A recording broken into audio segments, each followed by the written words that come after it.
그럼에도 불구하고 이 머리로 이해하면 사실은 뭐 고개를 끄덕일 수 있지만 마음을 움직이면 행동으로 실천을 할 수가 있는 거잖아요.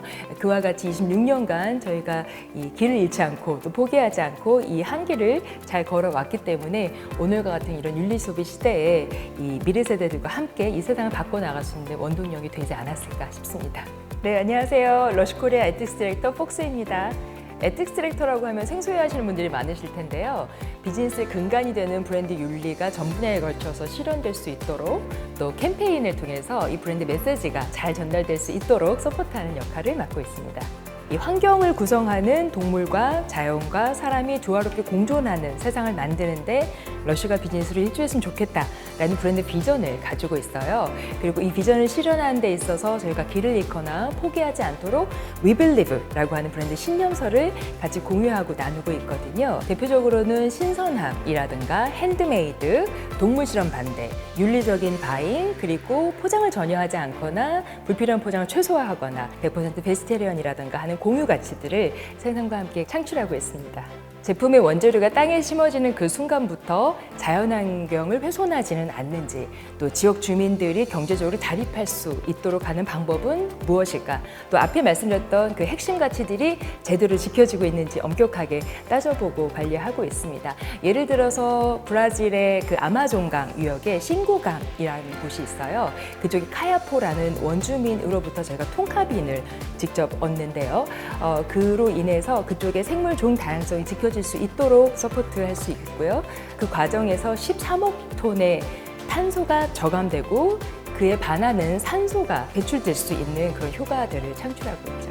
캠페인 같은 경우는 동물 실험 반대 캠페인을 하더라도 대중의 인지를 깨우는 캠페인 활동도 하지만 화장품의 동물 실험을 금지하는 개정안이 통과될 수 있도록 서명운동도 굉장히 적극적으로 펼치고 있습니다. 한 예로 우리나라에서 화장품의 동물 실험을 금지하는 개정안이 통과될 때까지 한 3년 반에 걸쳐서 전국 매장과 온라인에서 열심히 저희 직원분들과 또 고객님들께서 서명운동에 참여해 주셔가지고 지금은 우리의 아름다움을 위해서 동물들이 불필요하게 희생되지 않도록 법이 개정이 된 사례가 있죠. 또 실질적으로 플라스틱의 양을 줄이기 위해서 전국적으로 저희가 이제 쓰레기를 줍는 정화 활동을 통해서 플라스틱이라든가 여러 가지 그 쓰레기들을 분리 배출도 해보고 그 중에서 플라스틱만 다시 저희가 엄선해서 어떤 플라스틱들을 재활용할 수 있고 재사용할 수 있고 또 소각하기가 어려운지에 대한 그 경험을 통해서 우리가 일회용 플라스틱의 문제들에 대한 심각성에 대해서 경각심을 가질 수가 있었고요. 이게 이제 코리아뿐만이 아니라 전 세계가 이 플라스틱 줍갱이라는 캠페인을 통해서 약 30톤 정도, 이게 무게로 치면 그랜드 피아노의 한 60대에 해당하는 무게라고 합니다. 한 1년 동안 저희가 수거했던 이런 사례들도 있죠. 사실 지난 26년간 방향을 잃지 않고 또 포기하지 않고 묵묵하게 앞을 향해서 직진을 해왔다는 게 굉장히 좀 차별화된 부분인 것 같아요. 그때는 뭐 이와 같은 윤리소비나 가치소비 시대가 열리지도 않았고요. 광고나 뭐 마케팅 없는 부분들을 다 설득하면서 캠페인을 통해서 사회에 환원해야 되는 그런 과제들도 쉽지가 않았을 거고, 또 캠페인 중에서도 굉장히 많이 알려져 있는 캠페인보다도 소수에 집중해서 저희가 아니면 바꿀 수가 없는 그런 문제들만 찾아다니는 그런 부분들도 굉장히 쉽지는 않았던 것 같아요. 그럼에도 불구하고 이 머리로 이해하면 사실은 뭐 고개를 끄덕일 수 있지만 마음을 움직이면 행동으로 실천을 할 수가 있는 거잖아요.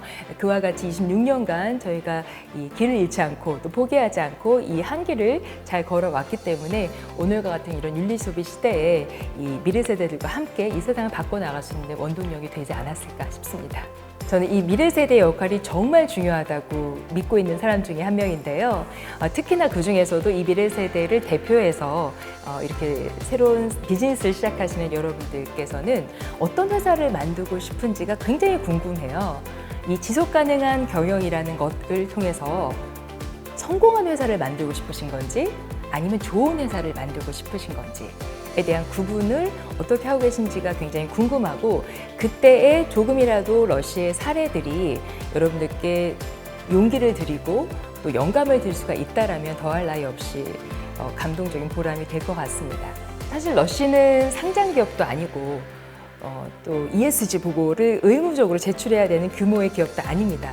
그런데 지난 26년간 저희 비즈니스를 유지시키고 성장시켰던 밑거름이 아까 말씀드린 우리가 옳다고 믿는 신념이 담긴 캠페인 활동을 통해서 또 이 브랜드 윤리를 비즈니스 전반에 걸쳐 실천했기 때문이라고 말씀을 드렸잖아요. 그렇기 때문에 저희는 각각의 그 항목 보고를 위한 평가 지표가 아니라 실제 저희가 사례를 가지고 비즈니스를 유지하고 성장시키고 세상을 바꾸는데 조금이나마 기여했던 것들에 대한 아이디어와 계획을 같이 공유할 수 있을 것 같아요. 짧은 15분이지만 모두가 조화롭게 좀 더 나은 세상을 만드는데 기꺼이 뜻을 모으고 행동할 준비가 되어 계신 여러분들과 함께 진정한 의미의 지속가능 경영에 대해서 생각해보는 시간이 되기를 바랍니다.